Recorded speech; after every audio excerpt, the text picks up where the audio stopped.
Bismillahirrahmanirrahim. Assalamualaikum warahmatullahi wabarakatuh. Perkenalkan, nama saya Triyono.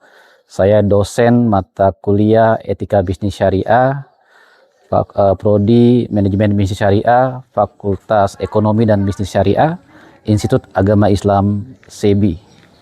Di video micro teaching ini, saya akan mempraktekkan video pembelajaran dengan kurikulum Outcome Based Education, yaitu kurikulum OBE dengan pendekatan case based learning. Ini dibuat dalam upaya mengikuti program kegiatan pelatihan kompetensi dasar dosen pemula tahun 2026 Provinsi Jawa Barat. Selamat menyaksikan video ini, semoga memberikan gambaran kepada Bapak dan Ibu terkait bagaimana pembelajaran yang inovatif, kreatif, tentunya berbasis yang namanya pencapaian pembelajaran. Terima kasih. Assalamualaikum warahmatullahi wabarakatuh. Oke, kita mulai ya. Baik, bismillahirrahmanirrahim. Assalamualaikum warahmatullahi wabarakatuh. Oke, selamat pagi. Apa kabar semuanya? Oke, luar biasa. Sehat semuanya ya, alhamdulillah. Baik, adik-adik sekalian, pagi hari ini saya Triyono akan menyampaikan mata kuliah Etika Bisnis Syariah. Di pertemuan sebelumnya kita sudah menyampaikan tentang kontrak perkuliahan, beberapa materi yang sudah disampaikan. Kita sudah masuk ke sesi yang ketujuh, di mana etika bisnis syariah itu diimplementasikan dalam penerapan pengelolaan SDM. Dan yang paling krusial adalah ketika kita menjadi seorang karyawan atau kita punya bisnis, punya karyawan, di situ akan terjadi berbagai macam konflik kepentingan. Nah, teori konflik kepentingan itu hampir sebagian besar kalau di dalam konsep etika bisnis itu kita sebut namanya apa? Dilema etika atau dilema etis. Terkadang kita sering menghadapi sebuah persoalan yang sebenarnya benar, tapi belum tentu baik. Nah, di sesi ini saya akan menyampaikan konsep tentang dilema etis, kemudian bagaimana implementasi dan bagaimana menciptakan sebuah navigasi, cara, tahapan, atau tools menghadapi sebuah dilema etis sehingga kita bisa mengambil sebuah keputusan. Nah, teman-teman, sebelum kita lanjut, alangkah baiknya kita mulai pertemuan kita dengan sama-sama mengucap lafaz basmalah. Bismillahirrahmanirrahim. Dan untuk menyegarkan suasana kita, seperti biasa kita mulai dengan prates. Silakan di-scan QR yang ada di depan. Silakan teman-teman isi sesuai dengan kemampuan yang dimiliki hari ini, pemahaman yang dimiliki. Diberikan waktu sekitar 1 sampai 3 menit. Oke, dipersilakan. Dan pertanyaan-pertanyaan yang ada di dalam prates itu pun nanti akan mewakili konsep yang nanti akan disampaikan. Dan teman-teman sekalian, bahwa perkuliahan ini bukan sekedar perkuliahan teori, tetapi ada capaian pembelajaran yang harus teman-teman miliki atau peroleh. Bahwa ujung dari materi ini adalah teman-teman nanti punya keterampilan atau kemampuan dalam menciptakan tools atau alat navigasi ketika menghadapi sebuah dilema etika atau dilema etis. Teman-teman bisa mengambil keputusan yang terbaik, yang syar'i, dan bahkan rasional, bukan sekedar emosional. Oke, silakan dibaca, diselesaikan tugasnya.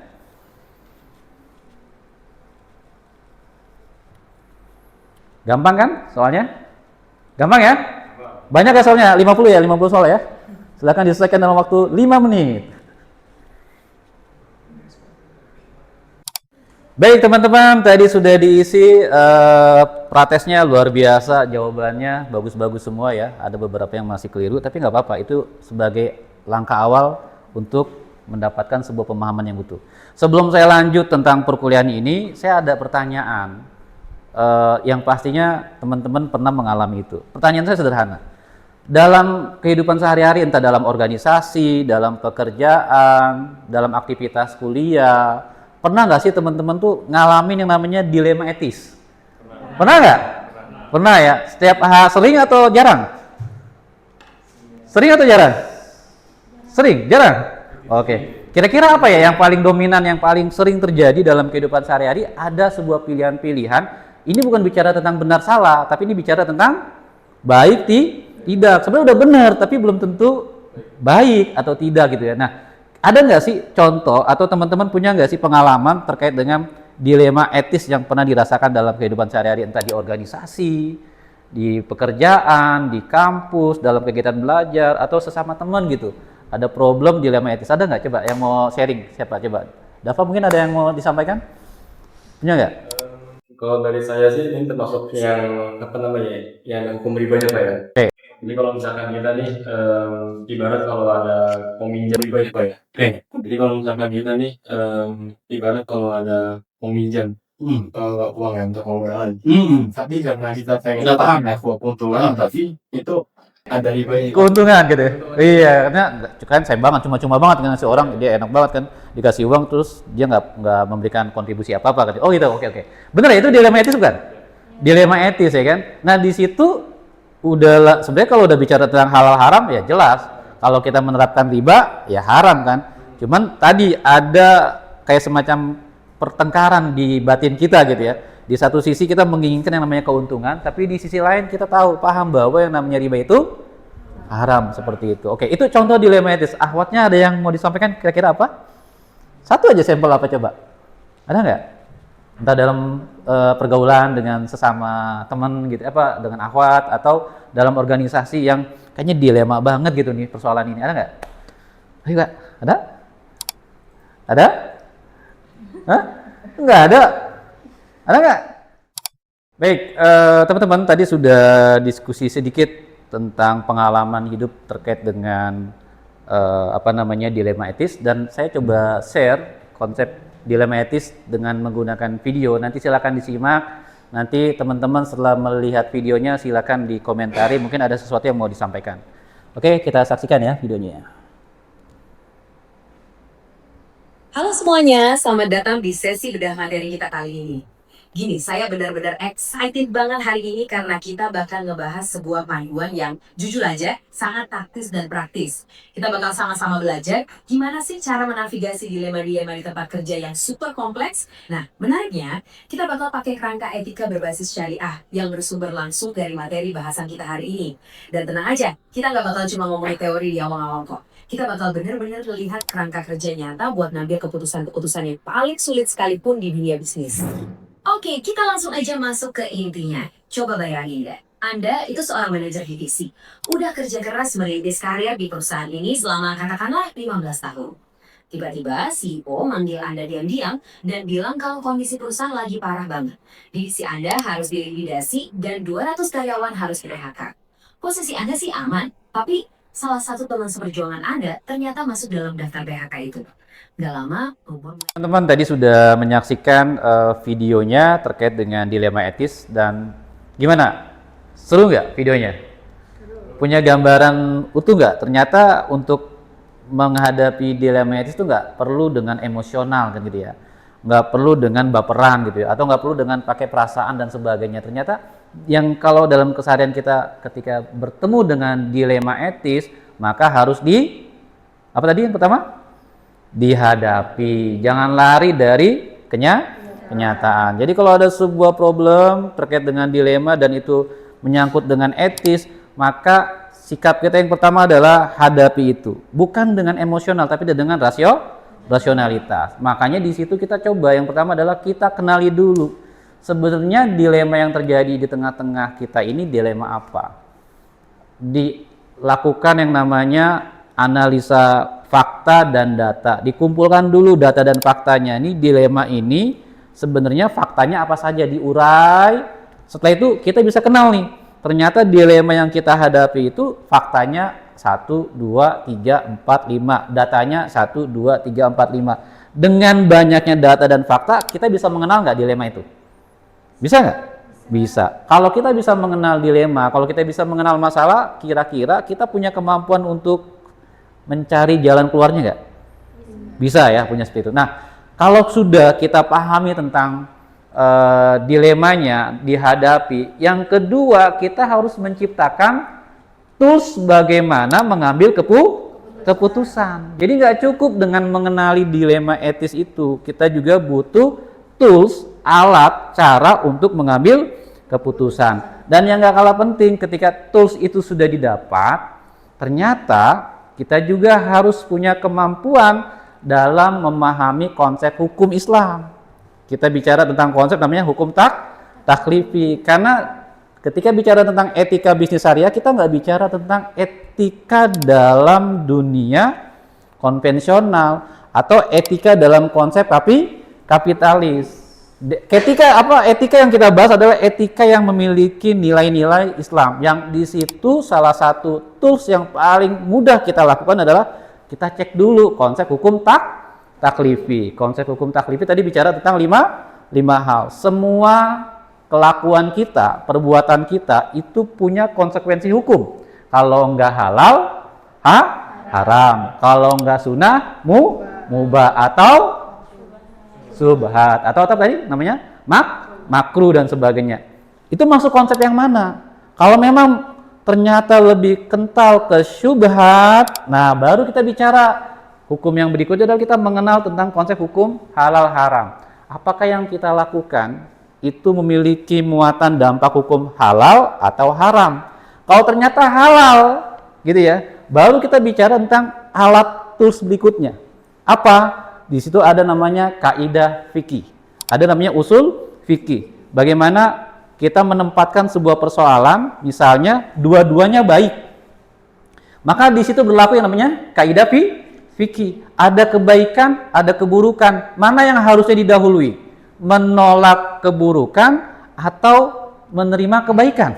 Kan gitu kan? Dalam konsep kaidah fikih, yang baik adalah menghindari keburukan, walaupun di situ ada kebaikan. Atau misalnya ada maslahah, maka kita cek mana masalah yang paling besar ketimbang masalah yang paling kecil. Itu yang menjadi alat kita dalam menciptakan tools untuk menghasilkan atau menghadapi yang namanya dilema etis. Nah, ada beberapa kasus yang nanti bisa teman-teman untuk bahas ya. Nanti mungkin di sesi berikutnya kita akan bagi dua kelompok. Ada dua kasus.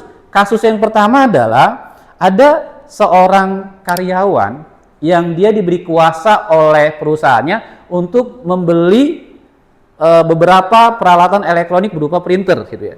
Karena dia membeli dalam kapasitas besar ya, tapi atas nama perusahaan. Tiba-tiba secara pribadi dia juga mau beli printer untuk di rumahnya. Kemudian si pemilik usaha printer menawarkan diskon. Di satu sisi sah-sah saja nggak terima diskon. Halal atau haram? Halal nggak terima diskon? Halal. Cuman di sini kan kita nggak bicara tentang halal haram. Halal tapi belum tentu baik. Di sini ada namanya dilema etis. Di satu sisi kapan lagi dapat bonus, dapat diskon kan? Tapi di sisi lain ada namanya etik yang dipertaruhkan. Karena sebenarnya yang berhak menerima diskonan itu siapa? Apakah si karyawannya atau perusahaannya? Ini nanti kita bahas. Baik, kita sudah paham teorinya, implementasinya tadi beberapa kasus sudah disampaikan. Sekarang saya ingin bagi antum menjadi dua kelompok. Ada studi kasus, ada case ya, karena pembelajaran kita hari ini pendekatannya adalah case basis ya, jadi berbasis kasus. Ada dua kasus yang nanti akan saya coba distribusikan ke dalam dua kelompok. Silakan antum berdiskusi. Kasus yang pertama tadi adalah kasus terkait dengan pemberian bonus gitu ya, pemberian bonus kepada karyawan di tengah-tengah perusahaan yang lagi sedang kesulitan kan gitu ya.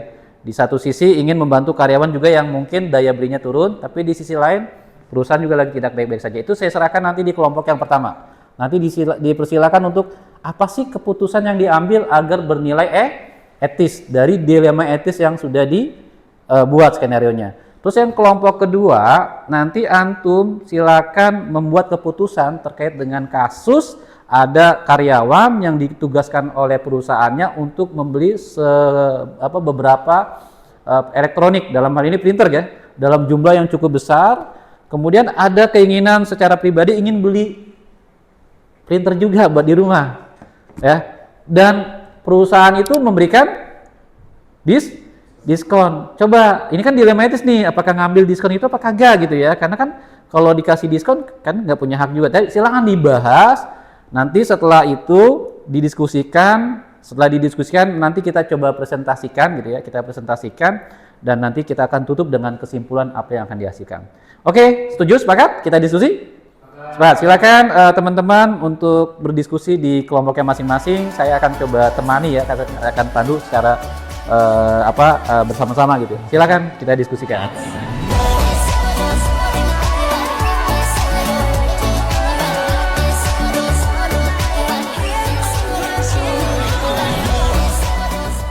Oke, baik. Terima kasih banyak kepada Pak Triono. Oke, silakan. Dengan sebuah kasus. Jadi ini salah satu kasus yang mungkin saya coba ingin pecahkan ya bareng tim kelompok juga yang hasil diskusinya. Oke. Jadi kasusnya ini tuh berupa ada sebuah perusahaan yang dia itu mengalami sebuah kerugian besar ya Pak ya. Oke. Tapi dia ingin ada nilai etikanya untuk memberikan sebuah bonus kepada karyawan. Oke. Nah ini kan jadi salah satu dilema nih antara kayak perusahaan sedang krisis kan pasti akan bermasalah di bagian keuangannya. Oke, bagaimana untuk kelompok 2 dengan studi kasus yang disampaikan dan didiskusikan? Silakan, hasilnya seperti apa? Silakan. Oke Bapak, baik, izin menyampaikan hasil diskusi kelompok kami tentang tawaran diskon pribadi dengan mengatasnamakan perusahaan. Nah, menerima diskon dari transaksi kantor adalah bentuk gratifikasi dan benturan kepentingan. Niat baik tidak membuat perbuatan yang haram jadi halal. Nah, status diskon tersebut bersinggungan langsung dengan dana dan pengaruh kantor. Jadi segala sesuatu yang meragukan itu harus ditinggalkan. Baik, alhamdulillah kita sudah melalui proses pembelajaran tentang tema terkait dengan temanya yang sudah kita bahas? Dilema etis. Nah, dari uraian diskusi, dari studi kasus yang sudah kita sampaikan, ternyata ada satu kesimpulan dan akhirnya teman-teman sekarang sudah punya ya alat atau navigasi gitu ya, kayak semacam tools ketika kita menghadapi sebuah dilema etis, ada prosedur untuk mengambil keputusan dan itu bisa dijadikan sebagai tools, sebagai navigasi lah bahasanya, sebagai petunjuk ketika nanti dalam kehidupan sehari-hari, baik itu di organisasi, di perusahaan, dalam bisnis, bahwa yang namanya etika itu nomor 1 dalam aktivitas bisnis gitu ya. Nah, ketika bicara tentang etika, maka saya cuma sampaikan keberhasilan manajemen syariah itu tidak hanya diukur dari kemampuan menjauhi yang namanya haram, gitu ya. Jadi kemampuan manajemen syariah itu tidak sekedar hanya kemampuan kita dalam menjauhi yang sifat-sifat yang haram, tetapi lebih dari itu apa? Tetapi kita harus punya keahlian menggunakan akal, apalagi integritas dan kaidah fikih untuk menavigasi area syubhat tanpa mengorbankan kelangsungan bisnis. Jadi semuanya dipakai tuh. Kita punya rasionalitas, kita punya integritas sikap, kemudian kita punya tools kaidah fikih dan usul fikih yang itu bisa kita gunakan tidak lain tidak bukan untuk menavigasi, memberikan menarik, dapat sesuatu yang baru, dapat pengalaman baru, dapat ilmu baru, dapat tools baru. Oke, semoga bermanfaat. Demikian yang dapat saya sampaikan. Saya hanya sebagai fasilitator teman-teman untuk belajar dan semoga ini bisa dijadikan sebagai alat tools di kemudian hari dalam menghadapi persoalan dilema etis. Dari saya cukup sekian, kurang lebihnya mohon maaf. Assalamualaikum warahmatullahi wabarakatuh. Waalaikumsalam warahmatullahi wabarakatuh.